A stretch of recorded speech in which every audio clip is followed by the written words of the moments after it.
സർവലോകർക്കും നന്മയേകും കാരുണ്യമായി ബേത്ലഹേമിന്റെ മാറിലൊരാരോമൽ ഉണ്ണി പിറന്നല്ലോ.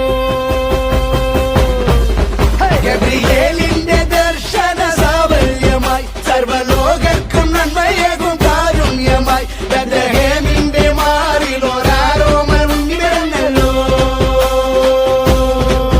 വിണ്ണിൽ താരകൾ പുൽകിരി തൂകി മണ്ണിൽ കോരിയ നാദങ്ങൾ പാടി അവൻ പള്ളിക്കറ്റയണിഞ്ഞിട്ട് കണ്ണും തിമ്മി തുറന്നിട്ട് കുഞ്ഞിക്കാലിട്ടടിക്കുകയാ.